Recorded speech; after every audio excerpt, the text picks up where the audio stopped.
비가 내린 건 한 두 번째가 되지 않을까 싶습니다. 그만큼 비가 많이 오지는 않고 있는데 어쨌든 가뭄 해소에 좀 이렇게 단비가 되었으면 좋겠습니다.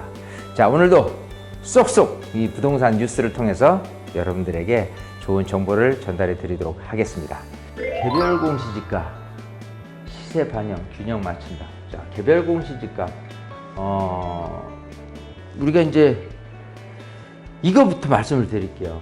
지금 이제 많은 분들이 이제 헷갈려 하시는 분이 있어요.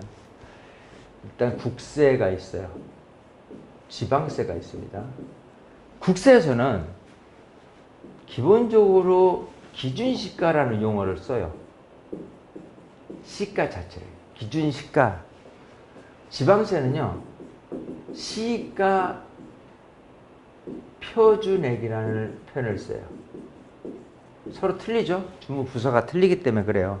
기본적으로 국세청은 국세청 그리고 세무서에서 이제 관할하는 거고, 지방세는 각 관할 구청 등에서 이렇게 하는 건데, 예를 들어 주택이 있어요. 주택 같은 경우는 주택 공시가격을 써요. 그죠? 국세도 이걸 쓰고 지방세도 이걸 씁니다. 그래서 주택 공시지가 가격 이 부분을 씁니다. 단독주택 공시가격도 있을 것이고 공동주택 공시가격도 있을 것이고 그래요. 예. 토지 같은 경우는 여기처럼 개별 공시지가를 씁니다. 개별 공시지가 마찬가지예요. 지방세도 개별 공시지가를 써요. 예. 건물 같은 경우는 이 기준시가를 판단하는 부분에 대해서 건물분 소위 기준시가와 지방세에 관해서는 건물분 시가표준액이 틀립니다. 이거는. 예, 그래서 요거는 지방세 같은 경우는 실제로 이 건물분에 대한 시가표준액을 알려달라고 그러면 알려줘요. 하지만 이 건물에 대한 기준시가 같은 경우는요, 내가 계산을 할 줄 알아야 돼요. 이게 왜 여기서 판단이 되냐면, 기본적으로 이제 국세를 판단할 때 건물분에 대한 부분은 부가세라는 부분이 생겨요. 그래서 부가세가 포함되냐 별도이냐 이거를 이제 거래하는 과정에서 몰라서 막 그렇게 저기 하는데, 이거는 누가 가르쳐 주진 않고 좀 이제 거기 이제 중개하시는 분들이거나 아니면 좀 전문가한테 확인을 받아서 건물분에 대한 부분에 대해서 10%는 부가세로 내야 되는 부분이 있거든요. 예, 그거를 매도인이 낼 거냐 또 매수인이 낼 거냐, 예, 이런 부분도 중요하기 때문에 하는 거. 하지만 어쨌든 이 지방세 시가표준의 건물분하고는 틀리다라는 부분을 이제 알고 계시면 좋을 것 같고요. 자, 개별공시지가라고 했는데요. 원래는 토지예요. 토지에 대한 지가 중에서 표준지 공시지가가 있어요. 표준지 공시지가. 그럼 여기에 말하는 개별 공시지가가 있어요. 자, 표준지 공시지가는 전국에 50만 필지를 표본으로 해서 공시가를 이제 매기는 거예요. 예. 해서 여기에 가격 배율을 곱해가지고 개별 공시지가가 되는데, 이 공시지가의 각 필지, 전국에 몇만 필지가 있냐면 3,450만, 거의 3,500만 필지가 있습니다. 엄청나죠?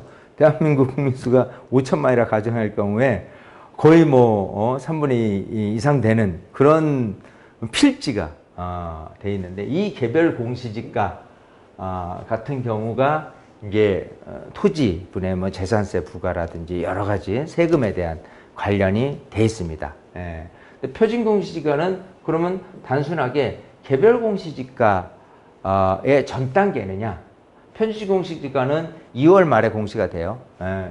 개별 공시지가는 5월 말에 공시가 됩니다. 그 전에 사전에 1월이나 2월 정도에 해서 내가 그건 너무 비싼 것 같다. 표준 공시지가 같은 게 일반인이 잘 모르지만 개별 공시지가 같은 경우는 굉장히 민감해요. 왜냐? 만약에 어떤 분이 개별 공시지가에 의해서 이 세금을 좀 줄여야 된다라고 하면 이 공시지가가 낮으면 좋을 것 같아. 그렇지 않습니까? 예.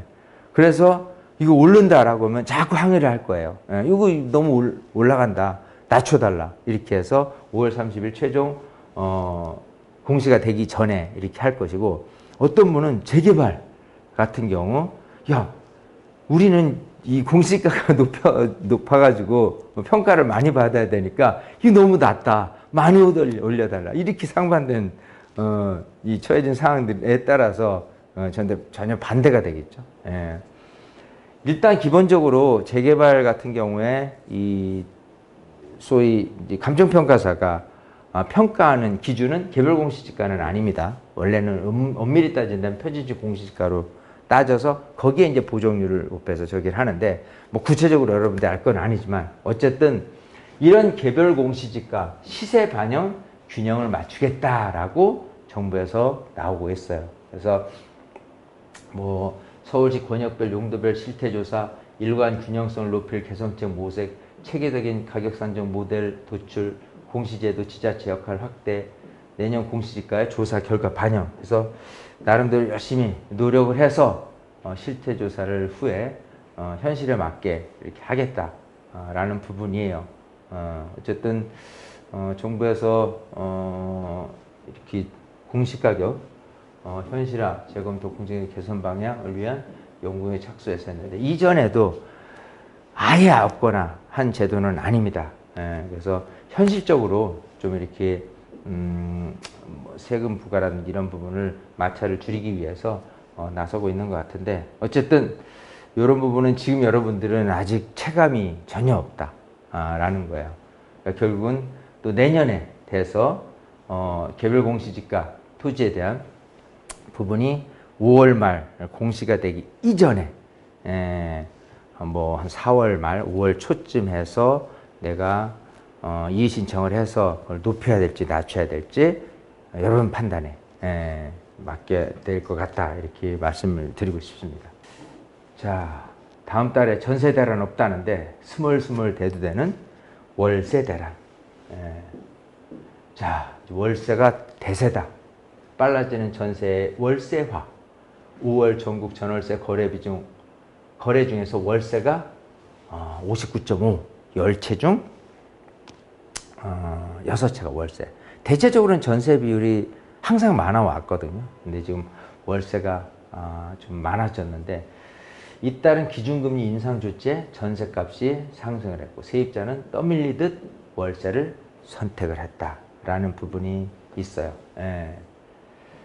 자, 근데 이제 이것도 하나의 이 트렌드가 될 수 있는 게, 지금 이제 금리가 굉장히 높지 않습니까? 전세 자금 대출을 받아서 내가 이제 전세를 사는 거와 그 대출의 이자와 이 전세보증금에 플러스 이 월세를 추가를 해서 반전세 식으로 했을 때, 이 금리 차이로 봤을 때 보면은요, 오히려 월세를 내는 폭이 더 낮더라 하는 게 또 현실이에요. 그렇기 때문에 지금 월세가 빠르게 이루어지고 있는 현실적인 부분이 이제 거기에도 담겨져 있다는 내용을 지금 얘기를 하고 있습니다. 또 전세 수급 지수 또 똑같죠. 매매 수급 지수처럼 100이 안 되면 전세를 구하는 사람들이 더 적다. 공급량에 비해서 이런 것도 지금 현실이다라는 부분이에요. 매물이 늘면서 전세값은 하향 안정세를 보이고 있다. 6월 마지막 주 기준으로 서울 아파트 전세값은 7주 연속 하락했다.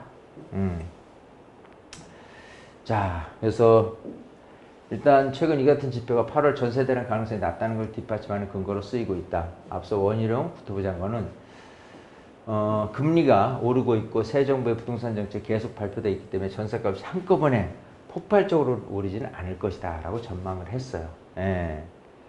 자, 이번 전세 시장, 하지만 전세 시장이 눌린 가운데 월세 시장이 튀어오르는 현상도 감지되고 있어 서민 주거 불안은 여전하다는 우려의 목소리도 적지 않다. 전세의 월세화가 심화되며 싼 전셋집을 찾아 서울을 떠나는 전세 난민, 서울을 떠나는 분도 이제 늘어나고요.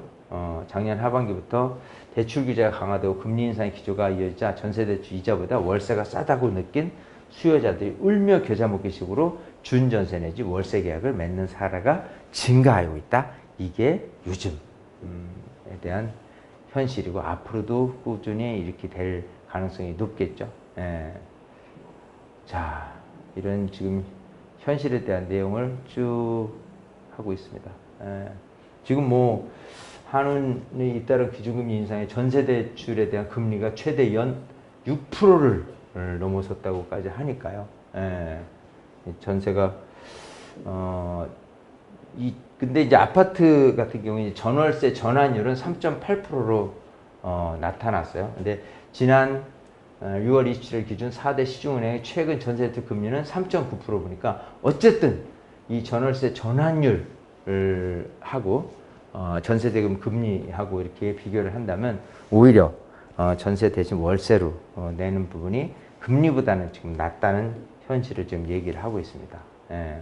월세와 현상은 서민들이 주거비 부담을 가중시키는 방향으로 작동하는 만큼 이에 맞는 현실적인 금융지원 정책이 필요하다는 의견도 나온다.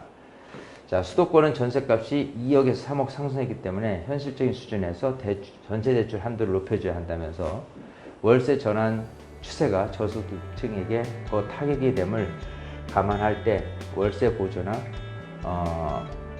월세 공제를 확대하는 등 저소득층의 월세 부담 경감을 위한 구체적인 방안들도 마련할 필요가 있다라고 조언을 했습니다. 자, 현실에 맞게 현실은 이렇지만 어쨌든 정부에서도 꾸준히 노력해야 될 부분은 더 있다라는 것까지 말씀을 드렸습니다. 오늘도 쏙쏙 이 부동산 뉴스를 통해서 여러분들에게 정보를 전달을 해드리고 있는데요. 여러분들이 제가 이제 뉴스 전달을 하면서 그냥 당연히 그 뉴스에 대한 내용을 읽어드리는 내용이 아니라요. 전체적인 윤곽을 이참에 이제 공부하는 타이밍으로 이제 삼는 사례들이 많이 생겨요. 그래서 꾸준히 여러분들이 이거를 이제 듣고 이해를 하시다 보면은 체계적인 좀 공부가 될 수 있도록 제가 이제 준비해서 말씀을 드리는 거니까 어쨌든 이 쏙쏙 이 부동산 뉴스를 통해서 여러분들이 체계적인 이 부동산 정보를 잘 습득하시길 바라겠습니다. 자, 마치겠습니다.